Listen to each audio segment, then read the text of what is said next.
मनोभीष्टं स्थापितं येन भूतले स्वयं रूपकदा मह्यं ददाति स्वपदान्तिकं।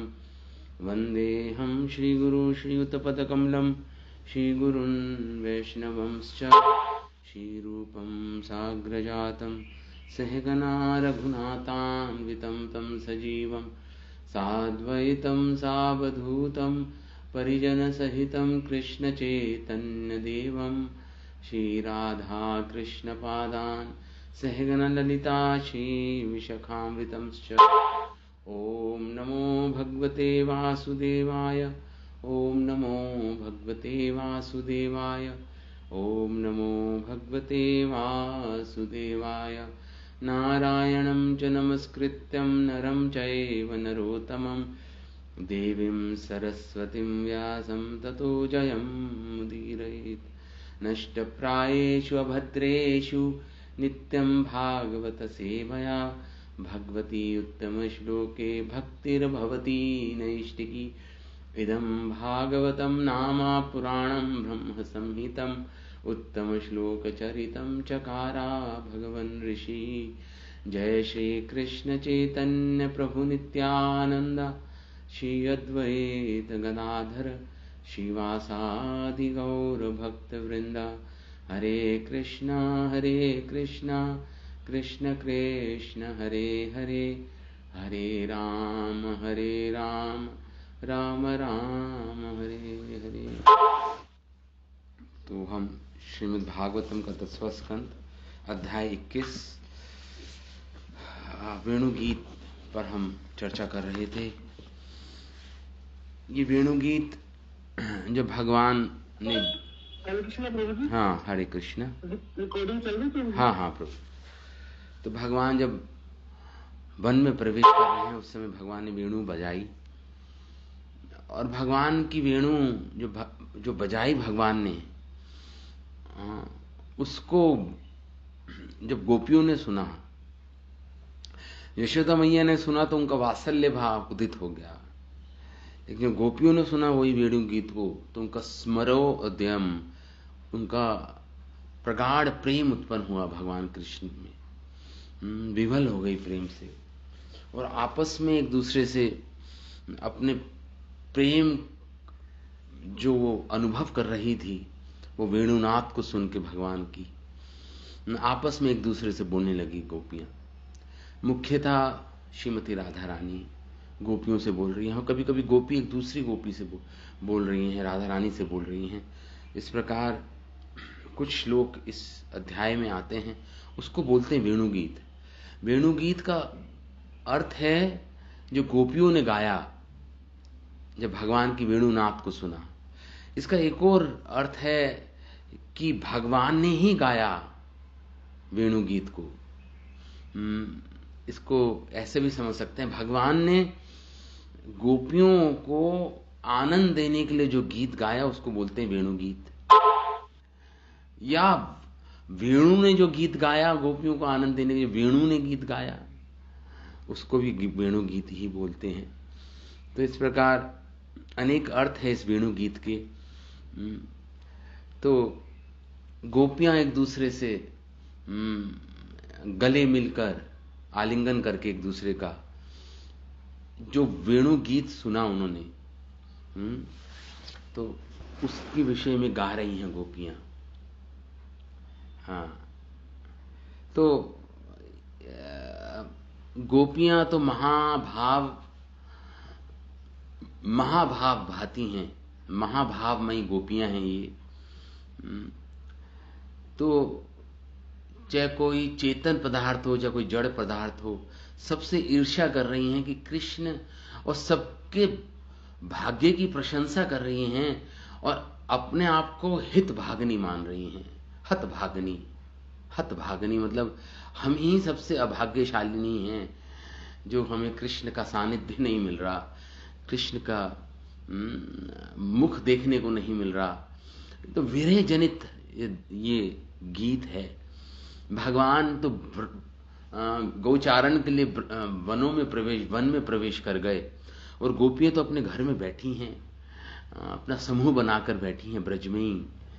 तो आपस में एक दूसरे से इस प्रकार बोल रही हैं। तो सर्वप्रथम हमने कल चर्चा की किस प्रकार गोपियों ने वेणु जो बांस से बनी है उसके प्रति ईर्ष्या कर रही हैं राधा रानी। उसको सौतन कह रही हैं, कभी जड़ पदार्थ बोल रही हैं कि कैसे ये निर्लज होके कृष्ण का अधरामृत पी रही है, ये वेणु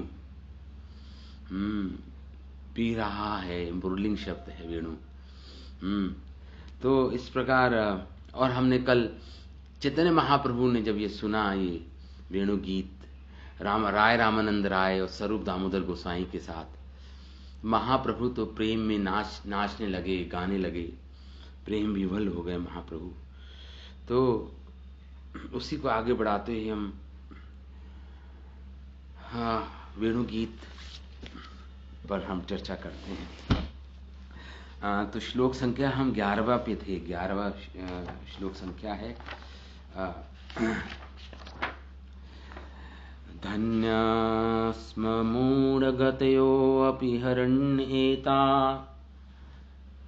यानन्दनन्दम अनुपात विचित्रवेशम् आकर्ण्यवेणुरनितं सह कृष्णसाराः पूजां दधु विरचितां प्रणये अवलोके। ये 11वां श्लोक है वेणु गीत का। इसमें गोपियां उनको धन्य मान रही हैं। किनको? हरण्य एता, जो हिरण है, जो हिरणीय हैं, उनको धन्य मान रही हैं। धन्यास्व मूढ़गतयो, गोपियां कह रही हैं मूढ़ हैं, मूढ़ जाति की हैं। मूढ़गतयो, अज्ञानी पशु योनि में है ये हिरणियां, फिर भी धन्य है। क्यों? यह नंद नंदन अनुपात विचित्र वेशम। जब भगवान कृष्ण जो नंद बाबा के पुत्र हैं, और जिन्होंने अभी जब वृंदावन में प्रवेश किया, उन्होंने जब वन में प्रवेश किया, तो ये हिरणियां वहां पे आ जाती हैं और भगवान को घेर लेती हैं, और भगवान को घेर के एकटक होके भगवान के सौंदर्य का आस्वादन, मुख को देखते हुए भगवान के सौंदर्य का आस्वादन करती हैं।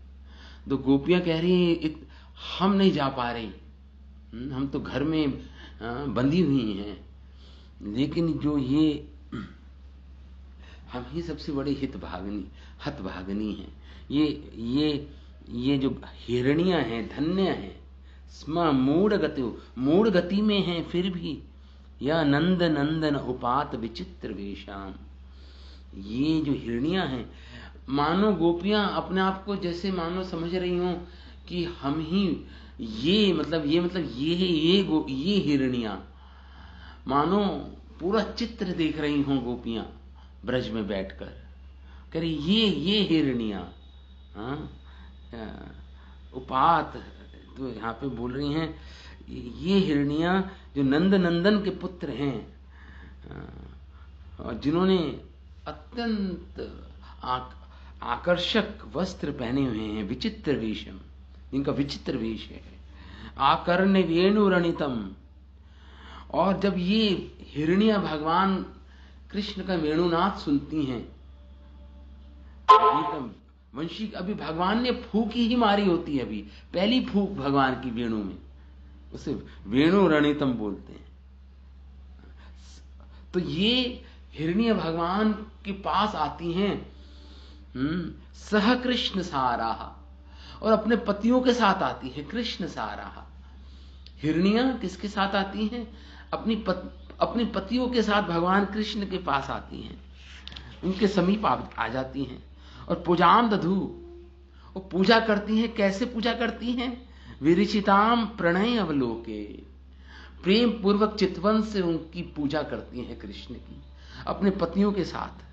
विरचिताम, संपन्न करती हैं पूजा, मतलब प्रेम पूर्वक चितवन से भगवान को देखती हैं, प्रणय अवलोके, अवलोके मतलब होता है दृष्टिपात, दृष्टिपात करती हैं, देखती हैं भगवान को प्रणय प्रेम से भरकर, प्रेम भरी चितवन से भगवान को देखती हैं और भगवान का वेणुनाद सुनती हैं।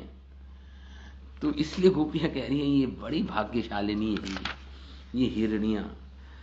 धन्यास्मूढगतयो अपि हरण्य एता, या नंदनंदन उपात विचित्र वेशम, आकर्ण्य वेणुरणितम। आकर्ण्य मतलब सुनती हैं ये, सुनती हैं। वेणुरणितम भगवान की पहली फूंक जब भगवान वेणु में डालते हैं। सह कृष्ण सारा, और अकेली नहीं, अपने पतियों के साथ कृष्ण सारा के साथ आती हैं।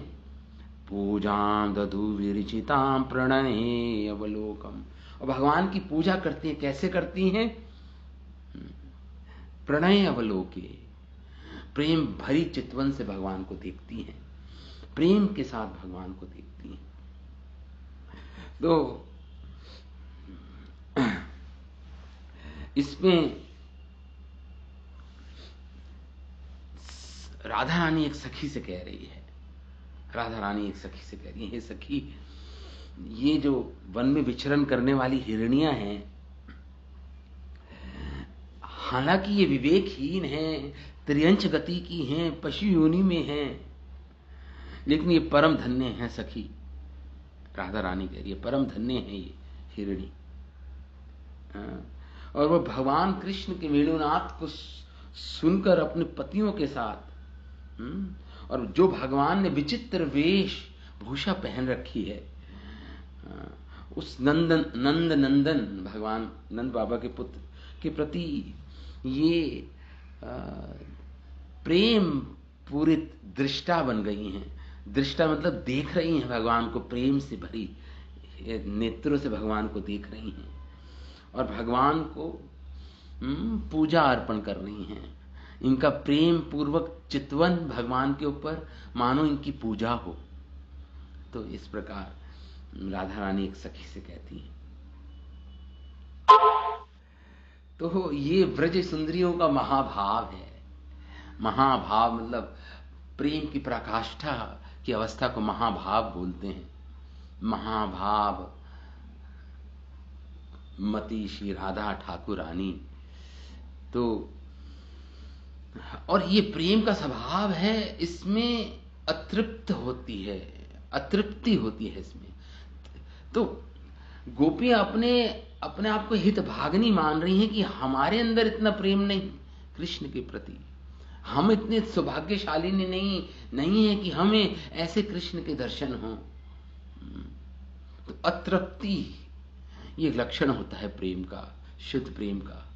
तृप्त नहीं होता प्रेम। जितना करती हैं गोपियां, परम प्रेममयी गोपियां हैं, लेकिन अपने आप को अतृप्त ही अनुभव करती हैं और आरती हैं। विरह का दुख है गोपियों को। कृष्ण अभी नहीं है उपस्थित, कृष्ण वन में हैं। तो आरती और अतृप्ति ये दो लक्षण होते हैं प्रेम की। विरह का दुख से भरकर कृष्ण से जिसके साथ एक लेश मात्र भी संबंध है कृष्ण के साथ, जिन वस्तुओं का लेश मात्र भी संबंध है कृष्ण के साथ, उनके सौभाग्य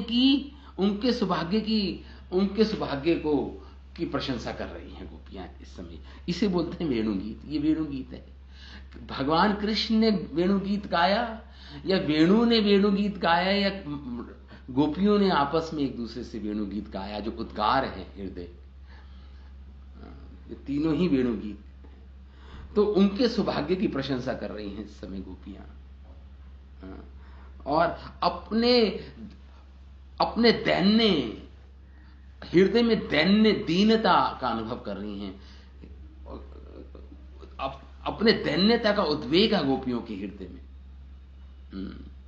और अपने आप को इस महान आनंद से वंचित अनुभव कर रही हैं गोपियां। उस पर खेद जता रही हैं, अपने जो आनंद जो जिससे ये अभी आनंद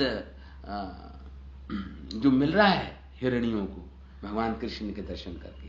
तो अभी हिरणियों की बात कर रहे हैं इस श्लोक में। तो किसी व्रज सुंदरी ने से कहा, हे सखी वृंदावन। तो इससे पहले वाले श्लोक में तो वृंदावन की महिमा का गान किया था कि ये वृंदावन कितना महिमान्वित है। भगवान कृष्ण के चरण चिन्ह, भगवान नंगे पांव इस पर चलते हैं ब्रजभूमि पर। कितनी भाग्यशाली है, शालिनी है ये ब्रजभूमि। और ये जो भगवान और भगवान की भक्त ग्वाल बाल उन सब का आश्रय है ये वृंदावन। कितना सौभाग्य है इस वृंदावन का, जैसे हमने पिछले श्लोक में पढ़ा। तो अब वृंदावन के सौभाग्य की बात करें, इस श्लोक में जो वृंदावन वासी हैं, जो पशु पक्षी हैं, उनके सौभाग्य की बात कर रही हैं गोपियां इस श्लोक में। पिछले श्लोक में जो हमने लास्ट क्लास में चर्चा की, वृंदावन की वृंदावन की महिमा का विस्तार कर रहे हैं भगवान कृष्ण। यहां पे नंगे पांव चल के, यहां पर वेणुनाद करके, और यहां पे मयूरों के साथ नृत्य करके, मत मयूर नृत्य, उनके साथ भगवान वृंदावन की महिमा का विस्तार कर रहे हैं। वैकुंठ से भी अधिक महिमा है वृंदावन की। तो यहां पे अब इस श्लोक में गोपियां वृंदावन में जो वासी हैं, पशु पक्षी हैं, उनके सौभाग्य की प्रशंसा कर रही हैं और अपने आप को हतभागिनी मान रही हैं, अपने आप को वंचित मान रही हैं उस आनंद से। इन्हें नर नारी के रूप गुण आदि को, इन हिरणियों को नर नारी का इनको कोई ज्ञान नहीं, विवेकहीन है, ज्ञानहीन है ये हिरणियां। फिर भी कृष्ण के सौभाग्य, कृष्ण दर्शन का सौभाग्य है इनको। और कृष्ण का ज्ञान नहीं जानती, कृष्ण के गुणों को नहीं जानती। ये तो केवल कृष्ण के सौंदर्य से आकर्षित होके सौभाग्यवती ये हिरणियां हो गई हैं, सौभाग्यशालिनी हो गई हैं। ये कह रही है गोपियां यहां पे। तो कृष्ण संबंध विहीन मानव जाति की अपेक्षा ये जो अब कोई मानव भी है, अगर कृष्ण से संबंध नहीं जानता अपना या जानती, उसकी अपेक्षा तो हिरणी जो विवेकहीन है, पशु योनि में है, ये अधिक कहीं गुना श्रेष्ठ है। ये हिरणियां, ऐसा गोपियां कह रही हैं। हिरणियां वृंदावन वनचारिणी होते हुए भी ब्रज देवी ने इन्हें दृश्यमान की तरह एता बोला, जैसे देख रही हैं, जैसे ये दृश्य देख रही है। एता मतलब ये हिरणियां, जैसे मानो ऐसा प्रतीत हो रहा है कि गोपियां ब्रज में ही भगवान के साथ वन में हैं और ये बैठी हैं वृंदावन में अपने घरों में, एक साथ सब बैठी हैं। इन लोगों के महाभाव का दर्पण है ये गोपियों का। कृष्ण लीला के चित्र मानो प्रत्यक्ष ही प्रतिफलित हो रहे हैं। ये कृष्ण लीला के जो चित्र हैं मानो प्रत्यक्ष देख रही हैं गोपियां उसको,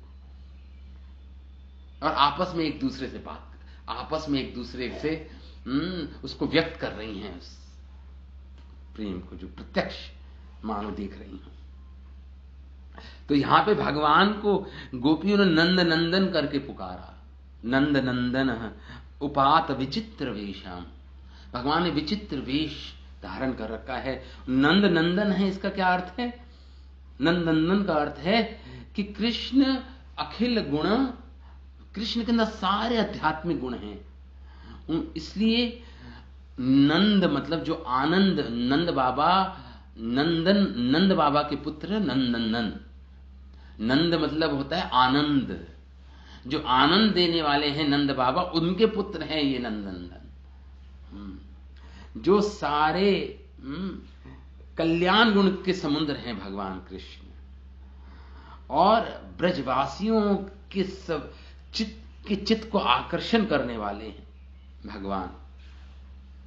भगवान के अंदर अनेक गुण हैं, अनंत गुण हैं भगवान के अंदर, लेकिन 4 गुण भगवान में विशेष हैं, जिसको श्रील रूप गोस्वामी भक्ति रसमृता सिंधु में कहते हैं।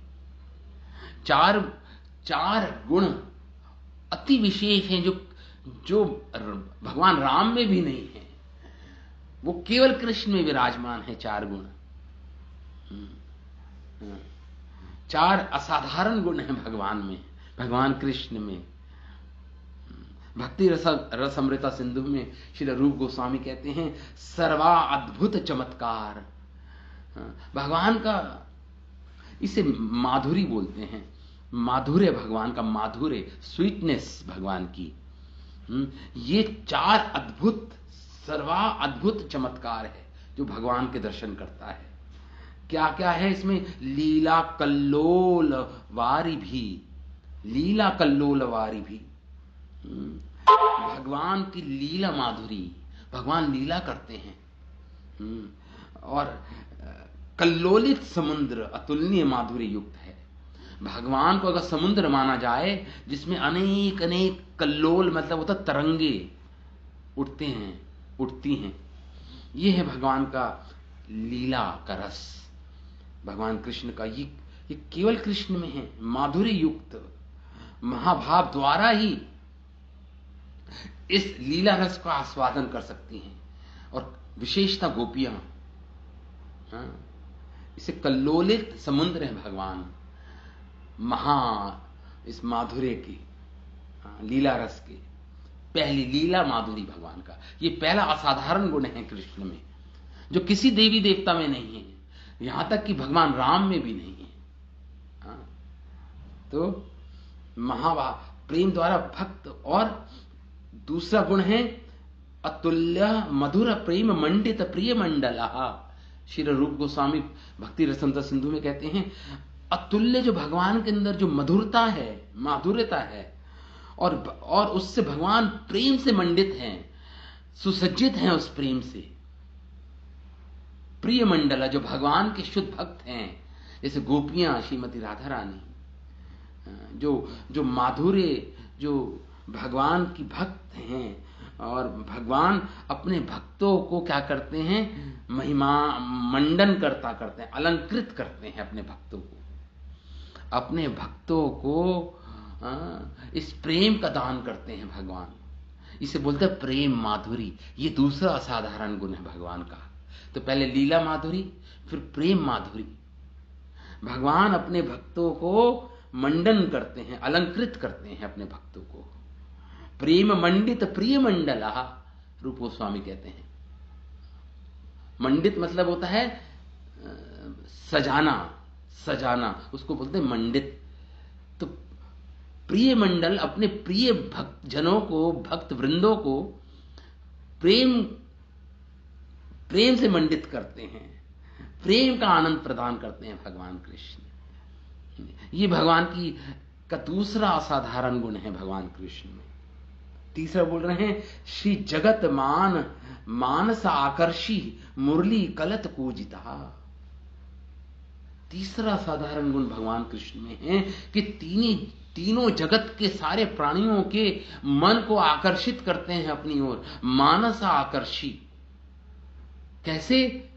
मुरली कल कूजित, मुरली का कल कूजित करके, मुरली को बजाकर, वेणुनाथ मुरली बजाते हैं भगवान। ये भगवान की वेणु माधुरी है। ये तीसरा साधारण गुण है भगवान का, मुरली कल कूजिता। तो असाधारण कलनाद करते हैं, मुरली से कलनाद करते हैं भगवान। कल कूजिता, कूजते हैं, कल कूजिता, कलनाद करते हैं भगवान मुरली से। ये तीसरा असाधारण गुण है कृष्ण में। और चौथा असाधारण गुण रूप गोस्वामी अपने भक्ति रत्न सिंधु ग्रंथ में बोलते हैं, असमान और ध्वर रूप श्री विस्मापितः चराचरः। भगवान का रूप, भगवान की रूप माधुरी, भगवान का सौंदर्य असमानमर्द है, मतलब न भगवान से अधिक किसी का रूप हो सकता है सुंदर, भगवान के समान भी नहीं है, भगवान का अधिक तो छोड़ ही दीजिए बात। असमोर्ध वो बोलते हैं, असमोर्ध वो मतलब भगवान के तुलनीय इतना सुंदर रूप किसी देव का नहीं है। असमान और ध्वर रूप श्री, ये रूप माधुरी है भगवान की, और जिसमें विस्मापितः चराचर, सारे चर और अचर प्राणी भी विस्मित हो जाते हैं भगवान के रूप की माधुरी का आस्वादन। जब रूप देखते हैं, भगवान का सौंदर्य देखते हैं, वो भी विस्मित हो जाते हैं। और तो और चर और अचर प्राणियों की बात ही छोड़िए, स्वयं भगवान अपने रूप को देख के विस्मित हो जाते हैं। स्वयं भगवान ही विस्मापनम शोभ कर दे, अपना रूप देख के ही भगवान विस्मित हो जाते हैं कि इतना भी सौंदर्य हो सकता है किसी व्यक्ति में। स्वयं विस्मित हो जाते हैं भगवान। ये 4 असाधारण गुण हैं भगवान में, लीला माधुरी, प्रेम माधुरी, वेणु माधुरी और रूप माधुरी। ये असाधारण गुण हैं, इसलिए भगवान के अंदर 64 गुण हैं, भगवान राम में 60 गुण हैं, भगवान शिव में 55 गुण हैं, एक जीव में, हम आत्मा में 50 गुण हैं। ऐसा श्री रूप गोस्वामी बता रहे हैं। तो यहां पर नंदन करके पुकार रही हैं गोपियां कृष्ण को। क्यों? क्योंकि वो आनंद देने वाले हैं अपने भक्तों को। परमानंद घन मूर्ति हैं कृष्ण, परमानंद घन मूर्ति है कृष्ण, इसलिए नंद नंदन करके पुकार रही हैं यहां पे श्लोक में गोपियां कृष्ण को।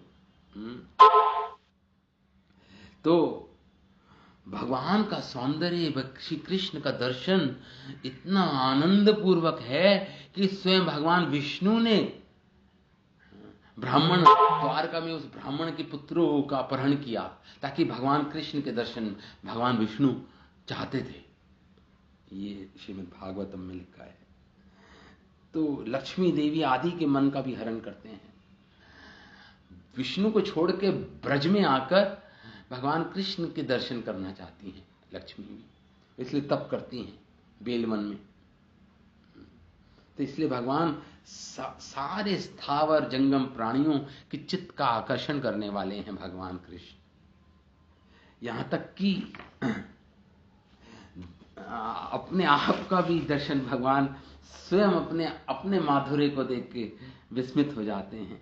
इसलिए गौरांग महाप्रभु के रूप में आते हैं, स्वयं भगवान गौरांग महाप्रभु के रूप में आते हैं और अपना ही आस्वादन करते हैं। राधा का भाव लेकर आते हैं, राधा रानी का भाव लेकर चैतन्य महाप्रभु के रूप में अवतार लेके आते हैं भगवान कृष्ण। और ये कि मेरे अंदर कितना माधुर्य है, इसको समझने के लिए मुझे राधा रानी कितना आनंद, कितना सुख अनुभव करती हैं जब मेरे साथ रहती हैं, मुझे देखती हैं। जो सुख राधा रानी अनुभव करती हैं वो सुख मैं भी अनुभव करना चाहता हूं। इस अभिलाषा को लिए स्वयं कृष्ण गौरांग महाप्रभु के रूप में आते हैं। इसलिए लक्ष्मीकांत आदि अवतारे हरे मन, लक्ष्मी आदि नारी गणे करे आकर्षण। चित्तने चरितामृत में लिखा है मध्य लीला में कि वो लक्ष्मीकांत आदि अवतारे हरेर मन, लक्ष्मी आदि नारी गणे करे आकर्षण। भगवान का ये रूप जिसे हिरनियां देखने आई हैं, प्रेम भरी चितवन से भगवान को देख रही हैं। ये भगवान का तो लक्षण ही ऐसा है, लक्ष्मी को भी आकर्षित करते हैं अपनी ओर। पुरुष जोशित किवा स्थावर जंगम, पुरुष है, कोई स्थावर है, कोई जंगम है। सर्वचित्त आकर्षक साक्षात मनमथ मदन, साक्षात कंदर्प कामदेव के मन को भी भगवान मथ लेते हैं अपने सौंदर्य से। और बात छोड़िए। आपना माधुर्य है आपना रमन, आपना आपना चाहे करी दे आलिंगन। अपना देखकर अपने आप को आलिंगन करना चाहते हैं कृष्ण, अपना माधुर्य देखकर। खैर जो भी हो, ये भगवान कृष्ण के गुण हैं, भगवान कृष्ण के इसी प्रकार गुण हैं। तो यहां पे तो गोपियां अपने आप को हतभागिनी मान रही हैं और इन हिरणियों को मान रही हैं कि ये कितनी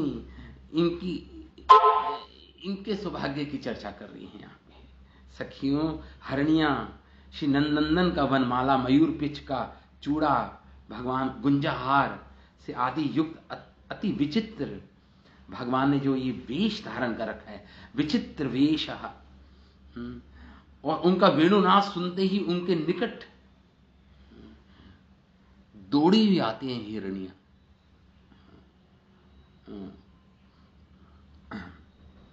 हालांकि पशु जाति की हैं, गोपियां कह रही हैं आपस में एक दूसरे से, हालांकि ज्ञानहीन है, इनके अंदर क्षमता नहीं अच्छा बुरा समझने की, फिर भी ये प्रेम से उनके हृदय भरे हैं। लेकिन देखिए सबसे बड़ी क्वालिफिकेशन, कुछ नहीं आता लेकिन प्रेम से अगर हृदय भरा हुआ है आपका, कृष्ण प्रेम है, आप धारक हो कृष्ण प्रेम के, तो समझ लीजिए आप सबसे बड़े विद्वान हो, सब कुछ आता है आपको। फिर क्या और वो इस श्याम सुंदर को अपने प्राणों से भी अधिक प्रेम कर रही हैं ये हिरणियां, जिनका सौभाग्य, जिनकी प्रशंसा कर रही हैं गोपियां। और वो अपने पतियों के साथ आई हैं यहां पर भगवान कृष्ण के पास, कृष्ण सार अपने पतियों के साथ आई।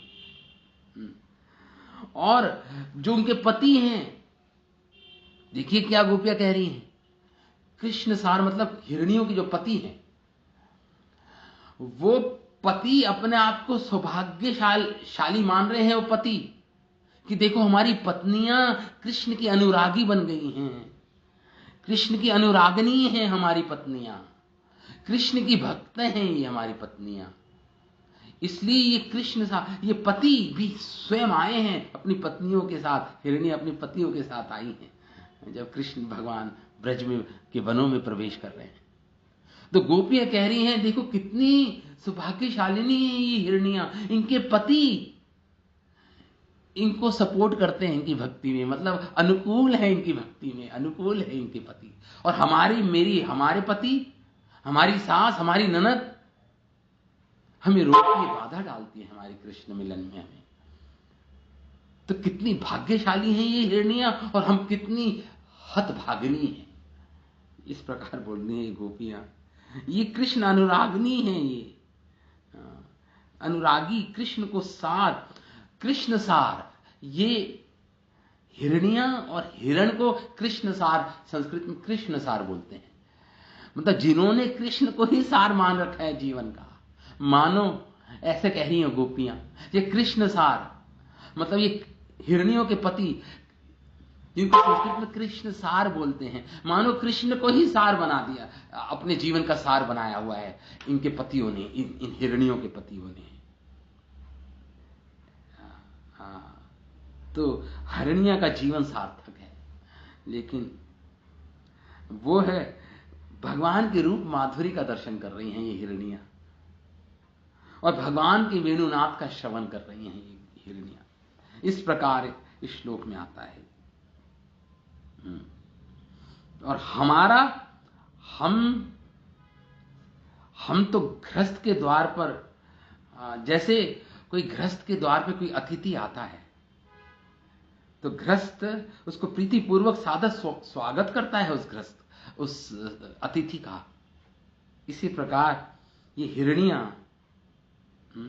अपने प्राण प्रियतम श्याम सुंदर का स्वागत कर रही हैं, उनकी ओर प्रेम से भरी चितवन से देख रही हैं अपने नयनों से, और उनकी पूजा कर रही हैं। श्लोक में आया है ना, पूजां ददु विरिचितां प्रणये अवलोकै।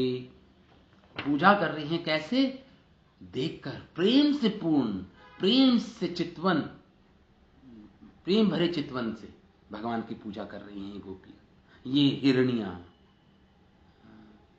हाँ, उनकी हृदयों का प्रेम नयनों से अभिव्यक्त हो रहा है इन हिरनियों का। गोपियां कह रही है देखो इन हिरनियों का प्रेम, इनके प्रेम भरे नयनों से अभिव्यक्त हो रहा है, मैनिफेस्ट हो रहा है इनका प्रेम जो इनके हृदय में ये धारण कर रखा है। धन्य है इन हिरनियों का जीवन। गोपियां इस प्रकार बोलने लगी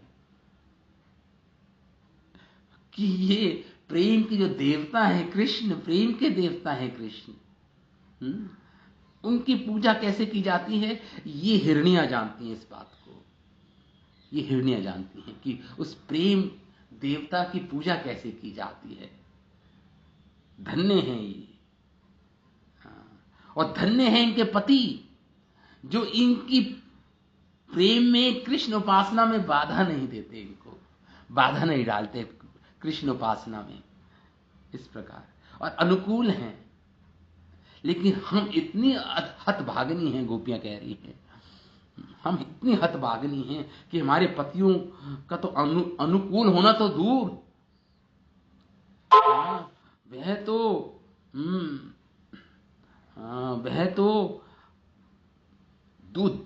दूर दुष्ट हैं। वो दुष्टता हमारे हरि जन्म सहस्त्र गुण अच्छा है। हाँ विधाता, गोपी जन्म ना देकर फाइनली गोपियां बोलने लगी हमारे पति तो तर्जन गर्जन करते हैं, लेकिन ये गोपियों के पति देखो। तो गोपियों ने इस श्लोक में फाइनली अंतिम में बोला, हे विधाता, हमें गोपी जन्म ना देता तू, वृंदावन में हमें हरिण का जन्म दे देते, ताकि हम भी हरि का दर्शन करके धन्य हो जाती। ये है प्रेम की अतृप्ति। गोपियों को भी कृष्ण प्रेम, भगवान कृष्ण अपना सानिध्य देते हैं, अब उनको भी प्रेम का आस्वादन कराते हैं, उनको भी आनंद देते हैं। इनफैक्ट पूरा वेणु गीत जब भगवान ने बजाया, वेणुनाद किया, तो गोपियों के आनंद के लिए ही भगवान ने वेणु का नाद किया था। लेकिन फिर भी अतृप्त हैं गोपियां, कह रही हिरनियों का जीवन मिल जाता हमें गोपी का जीवन क्यों दिया विधाता ने ब्रज में, ताकि हम कृष्ण के रूप माधुरी का दर्शन कर पाती, उनके वेणु माधुरी को सुन पाती, वेणुनाथ को सुन पाती हम भी कृष्ण के। इस प्रकार गोपियां बोल रही हैं, तो हम भी धन्य हो जाती गोपी अगर हमें हरिण का जन्म दे देते। कि आनंद वृंदावन चंपू में शीला एक महान भक्त हुए हैं भगवान के, वो उन्होंने एक ग्रंथ लिखा आनंद वृंदावन चंपू में। वो लिखते हैं, किम दुश्चरम चरितमाली तपो मृगी भी। गोपियां कह रही हैं देख क्या तप किया था इन हिरनियों ने, क्या अति कठिन तपस्या की थी। पश्यन्ति वा सुमुरली कलमा अस्यमस्या। भगवान जो मुरली वादन कर रहे हैं उनके दर्शन कर रही हैं ये हिरनियां। अक्षणों प्रकाम कमनीय गुणात्ममासाम, और अपनी आंखों से भगवान को देख रही हैं और कमनीय हो गई हैं, प्रेम युक्त हैं इनका हृदय। मां सांप्रतम भवती संप्रति ही, अपनी प्रचुर कमनीयता की बात से प्रसिद्ध और अपने नेत्रों से देख रही हैं। सौभाग्यम अज्ञे महो सखी कृष्ण सारी, और कितना सौभाग्य है कि इनके पति सारी करोति नयने सह कृष्ण सारा, भगवान को प्रेम भरी चितवन से देख रही हैं और अपने पतियों के साथ। वंशी निनाद मकरंद भरम धरानम, कि वंशी क्या कर रही है, वंशी निनाद मकरंद का रसपूर्ण पान कर रही है भगवान की वंशी नाद का, मकरंद भगवान के वंशी नाद रूपी मकरंद का पूर्ण रूप से आस्वादन कर रही हैं अपने पतियों के साथ। और भगवान को एकटक नेत्रों से भगवान के रूप माधुरी को देखकर अपने नेत्रों को सार्थक कर रही हैं। अपने नेत्रों को सार्थक कर रही हैं ये हिरणियां। तो हमारा ऐसा सौभाग्य नहीं, हमारा ऐसा सौभाग्य नहीं। तो इस प्रकार कहती है, जब शाम को संध्या समय जब भगवान वापस आते हैं ब्रज में गौ चरा के, तो हम उनको पूर्ण रूप से निशंक होके नहीं देख सकती, निशंक होके नहीं देख सकती, क्योंकि सास ननद पति है, नहीं देख सकती, ये ध्वनित होता है। इस प्रकार श्रील विश्वनाथ ठाकुर इस प्रकार लिखते हैं अपने। तो बहुत ही सुंदर ये श्लोक है। इसमें इस श्लोक में जो 11वां श्लोक है, धन्यस्म मूढ़ गतयो अपि हरण्य एता, इस पे श्रील विश्वनाथ चक्रवर्ती ठाकुर अपनी कमेंट्री, अपनी टीका में सारार्थ दर्शनी में लिखते हैं कि ये विश्वनाथ चक्रवर्ती ठाकुर लिखते हैं इस श्लोक में कि वृंदावन का ऐसा धन्य, ये वाला श्लोक श्री विश्वनाथ चक्रवर्ती ठाकुर अपने इसमें लिखते हैं कमेंट्री में कि अहो उन अपने रमण श्री कृष्ण के निकट अभिसार, हरे कृष्णा, न कर पाने के कारण बुद्धिमती होकर भी हम अपने जन्म को विफल ही बना रही हैं, क्योंकि ये मूढ़ पशु जाति हिरणियां अपने जीवन को देखो सफल बना रही हैं। धन्य है, ऐसा भाग्य हमें प्राप्त नहीं हुआ। इस प्रकार गोपियां बोल रही हैं। तो हम तो गोपियां हैं और हम कृष्ण, और कृष्ण गोप हैं, हम गोपियां हैं, ऐसे कह रही है। अतः हमारी कृष्ण में प्रीति अत्यंत अनुचित नहीं है, उचित है, हम कृष्ण में हमारी प्रीति है। हाँ, लेकिन ये कृष्ण तो सभी वनिताओं के उत्सव रूप हैं। आगे आएगा ये श्लोक, ये आगे आएगा। तो ठीक है, तो ये श्लोक की हमने चर्चा की, 11वें श्लोक की। अब आगे गोपियां क्या बोल रही हैं? आगे गोपियां कह रही हैं वेणुगीत में, कृष्णं निरीक्ष्य वणित उत्सव रूपशीलम श्रुत्वा तत्त्वणि वेणु विविक्त गीतम देव्यो विमान गतये स्मरण अनुसारा भ्रश्यत प्रसून कबरामोह विनिव्य। कह रही हैं कृष्णम निरीक्ष्य वनिता, कि सारी स्त्रियों के लिए कृष्ण तो क्या है, कोई भी स्त्री कृष्ण को देखती है उसके लिए वो उत्सव है। कृष्णम निरीक्ष्य वनिता, वनित मतलब जो स्त्री है, जब कृष्ण के दर्शन करती है तो उत्सव है वो उसके लिए, क्योंकि भगवान का रूप और भगवान का शील, भगवान का आचरण, भगवान का स्वभाव मधुरता से पूर्ण है। इसलिए कोई भी स्त्री कृष्ण के दर्शन करती है या कोई भी करता है कृष्ण के दर्शन, निरीक्ष्य है वनिता, उत्सव है वो उत्सव है नेत्रों के लिए, वो कृष्ण के दर्शन करना। कृष्णम निरीक्ष्य वनिता उत्सव रूपशीलम, भगवान के रूप का दर्शन करना, भगवान के शील का दर्शन करना, स्वभाव, वो उत्सव है। श्रुत्वा च तत्त्वमणित वेणु विविक्त गीतम, और भगवान की वेणुनाथ को सुनना, उस गीत को सुनना जो भगवान वेणु के द्वारा बजाते हैं, उस गीत को सुनना। वंशी का गीत है, जो ध्वनि निकालते हैं भगवान, वेणुनाद करते हैं। लेकिन जब वो वेणुनाद करते हैं भगवान, तो क्या कह रही है, देव्यो विमान गतये स्मरण अनुसारः, तो जो आसमान में, आकाश में जो देवता लोग अपने विमान में अपनी पत्नियों के साथ विचरण कर रहे होते हैं, अपने विमान में उनकी पत्नियां उनकी गोदी में बैठी होती हैं देवताओं की। देव्या विमान गतये, तो देवताओं की जो देव्या मतलब देवताओं की पत्नी है, स्त्रीलिंग है देव्या, देवताओं की जो पत्नियां हैं, जो अपने पतियों के साथ विमान में यात्रा कर रही होती हैं, तो जब भगवान कृष्ण का वेणुनाद सुनती हैं वो, तो क्या होता है? स्मर अनुसारः, तो स्मरण उदय होता है। कामदेव, मानो उनका हृदय काम मतलब शुद्ध प्रेम से विचलित हो जाता है वेणुनाद को सुन के, कृष्ण प्रेम से विचलित हो जाता है, स्मर उदय हो जाता है। स्मर अनुसारः, उनका हृदय अनु मतलब विचलित हो जाता है।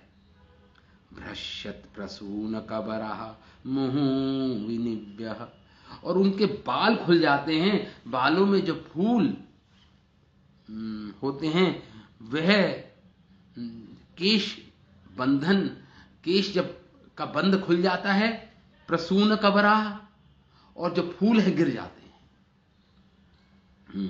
मुहु, और वो मोहित हो जाती हैं देवताओं की पत्नियां भगवान का ये वेणुनाद सुन के। और विनिम्य है उनकी नीवी बंधन, उनकी करधनी ढीली पड़ जाती है, नीवी बंधन ढीले पड़ जाते हैं। इस प्रकार बोल रही है गोपी। ये है यहां पे श्रील प्रभुपाद अपने टीका में श्लोक में लिखते हैं, मतलब इस श्लोक का कहने का अर्थ यह है कि भगवान के रूप का दर्शन करना, भगवान की वेणुनाद को सुनना अपने कानों से, ये तो उत्सव ही है एक।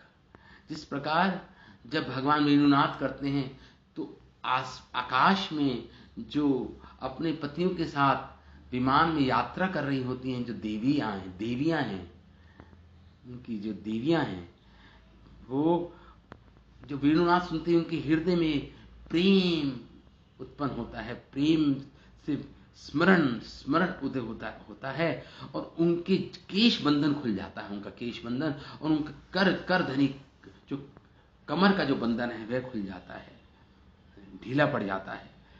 प्रसून कबरा, और उनके केश बंधन खुलने से उनके जो फूल होते हैं केश में वो भ्रमशे गिर जाते हैं, विचलित भ्रमशे। हाँ, तो इस प्रकार, और वो मोहित हो जाती हैं। इस प्रकार यहाँ पे ये श्लोक बतलाता है कि श्री कृष्ण की वंशी की ध्वनि, दिव्य ध्वनि ब्रह्मांड के कोने कोने तक फैल गई। श्रील प्रभुपाद लिख रहे हैं इस तात्पर्य को। साथ ही महत्वपूर्ण बात है कि गोपियां आकाश में उड़ने वाले विविध विमानों में, गोपियां परिचित हैं, आपस में बात कर रही हैं गोपियां। वो परिचित हैं कि आसमान में देवियां विमान पे उड़ती हैं। वस्तुतः देवियां अपने पति देवताओं की गोद में बैठी हुई भी भगवान कृष्ण की वंशी की ध्वनि से उत्तेजित हो उठती थी। इस तरह गोपियां सोचती हैं कि उन्हें भगवान कृष्ण के प्रति माधुर्य आकर्षण के लिए दोषी नहीं ठहराया जाना चाहिए। इन देवियों की कोई गलती नहीं है, गोपियां ऐसे सोच रही हैं। इन देवियों को नहीं दोषी ठहराना चाहिए, भगवान का माधुर्य ही ऐसा है, भगवान का रूप, भगवान का वेणुनाद ही ऐसा है कि उनको दोषी नहीं ठहराना चाहिए, क्योंकि कृष्ण तो उन्हीं के गांव के ग्वाले थे, अतएव उनके प्रेम के स्वाभाविक पात्र थे। यदि देवियां तक भगवान कृष्ण के पीछे उन्मत्त हो सकती हैं, तो वो तो कह रही, जब देवियां भगवान से आकर्षित हो जाती हैं वेणुनाथ से, तो हम तो भगवान के गांव की गोपियां हैं, तो हम क्यों, गोपिकाएं भला उनकी प्रेम भरी चितवन तथा उनकी वंशी की ध्वनि से अपने हृदय जीतने से कैसे रोक सकती हैं। गोपियां कह रही हैं कि हम कैसे रोक सकती हैं जब देवियां अपने हृदय को नहीं रोक पा रही हैं। तो गोपियां ये विचार कर रही हैं कि देवतागण अपनी स्त्रियों को भगवान कृष्ण के प्रति आकृष्ट देखकर ईर्ष्या नहीं करते। देवता लोग, देवतागण वास्तव में अत्यंत सुसंस्कृत और बुद्धिमान होते हैं, अतएव जब वह विमान से उड़ते हैं तो अपने साथ नियमित रूप से अपनी पत्नियों को साथ ले जाते हैं, जिससे भगवान कृष्ण का दर्शन पा सकें। तो गोपियां सोचती हैं, दूसरी ओर एक हमारे पति हैं जो हम कितनी अभागनी हैं कि हमारे पति अनुकूल नहीं है हमारे कृष्ण प्रेम। तो ये इस प्रकार का श्लोक है, 12वां श्लोक वेणुगीत का। कृष्णं निरीक्ष्य वणित उत्सव रूपशीलं श्रुत्वा च तत्कृणित वेणुविविक्त गीतं देव्यो विमानगतः स्मरण अनुसाराः भ्रंशत् प्रसन्न कवरा मुहुर्निव्य।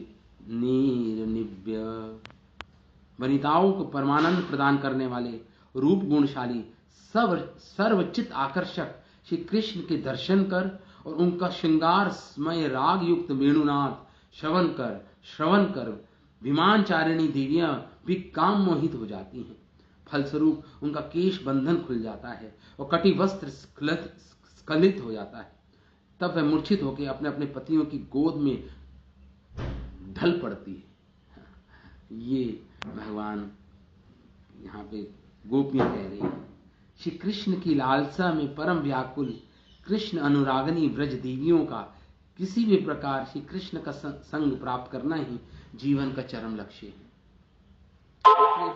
जिसके साथ भी कृष्ण का कोई भी संबंध देखती हैं तो ये गोपियां उनको परम भाग्यशाली भाग्यवान समझती हैं और महाभाव के स्वभाव के वशीभूत होकर हृदय विदारक आरती एवं तृष्णा से अधीर हो उठती हैं ये गोपियां।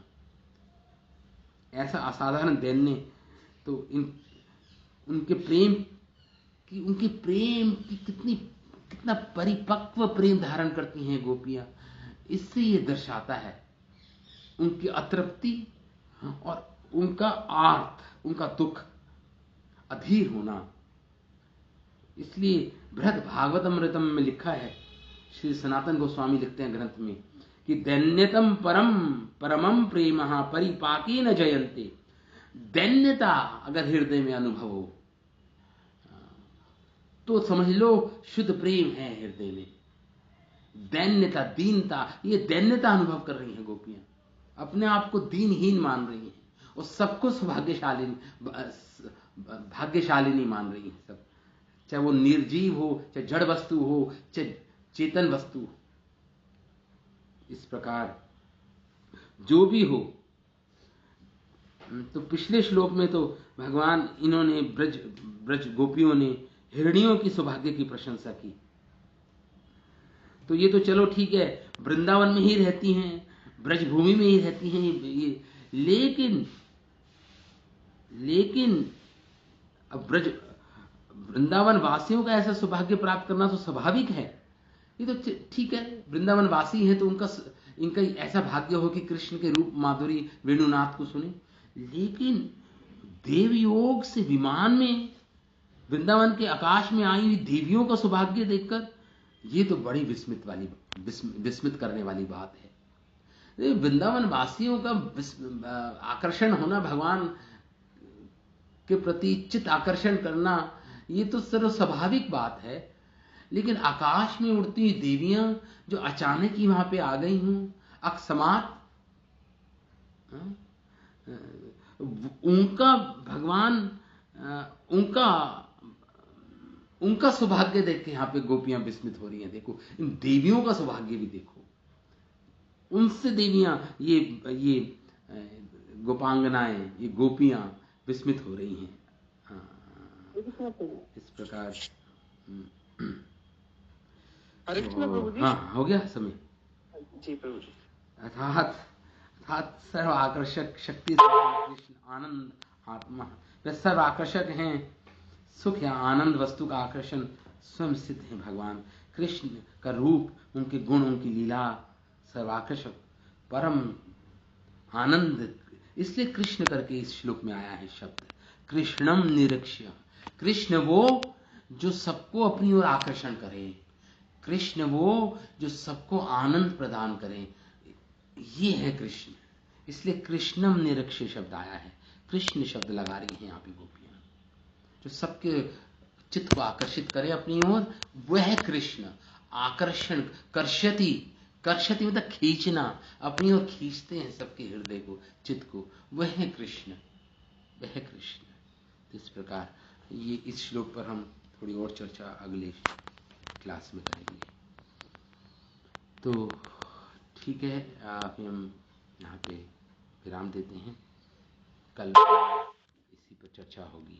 वेणु गीत, वेणुओं के द्वारा गाया हुआ गीत या कृष्ण के द्वारा गाया हुआ वेणु से गाया हुआ गीत, वेणुनाद, जो कृष्ण ने वेणुनाद रूप कृष्ण वेणु गीत गाया, अथवा वेणु ने जो गीत गाया, यही वेणु गीत जिसकी हम चर्चा कर रहे हैं। ठीक है, अभी ध्यान देते हैं कृष्ण कथा को। श्रीमद् भागवतम महापुराण की जय, श्रील वेद व्यास मुनि की जय, श्री सुखदेव गोस्वामी की जय, श्री गोपियों की जय, श्रील प्रभुपाद की जय।